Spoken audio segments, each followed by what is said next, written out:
Three newspapers in Texas have now called for the resignation of Ted Cruz for enabling the insurrection that took place, which seems pretty obvious. What do you think should happen? It's really something when the Houston Chronicle, the paper of record for a county, Harris County, that has more people in it than I think 25 other states. Harris County, San Antonio, which is in Bexar County, El Paso County, my hometown, newspaper of records in those three of the biggest cities in the country and certainly in Texas.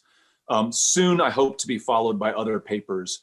Make very clear that this is not an issue of partisanship. Because in fact, think about it this way, Ben. If Cruz were to resign or if he were to be expelled by his colleagues in the Senate, Greg Abbott, the very Republican governor of Texas, would appoint his successor, who would likely be far more competitive in the 2024 Senate race in Texas. I mean, I think Ted Cruz politically is wounded, perhaps mortally, should he stand for any election at all. And the fact that this fucker can hold public office or can attempt to hold office again or to seek a higher office like the presidency after his participation in the sedition that we saw on the 6th of January, and that he stoked and incited for weeks preceding the 6th of January, trying to overturn a lawfully, legitimately, democratically decided election for president.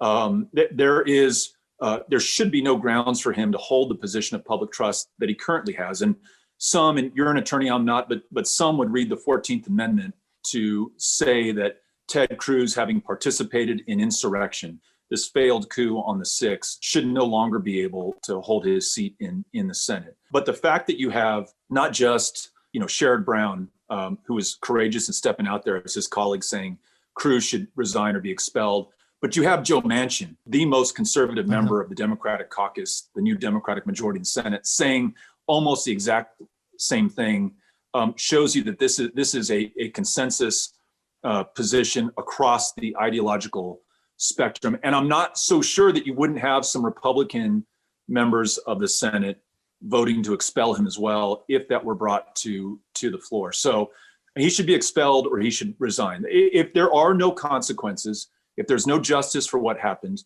you will have set the precedent that this is going to happen again, that they did this before and there was no real punishment. So it's okay to do this again. And the metaphor I liken it to is Cruz and Hawley and Trump blew a hole through our democracy that one of them is hoping to walk through in 2024. And mark my words, if there are no consequences, something like that will happen. If not in 24, then in some future presidential cycle. So there have to be consequences. We need to patch that hole and we need to kick them back and not let them through it. Absolutely.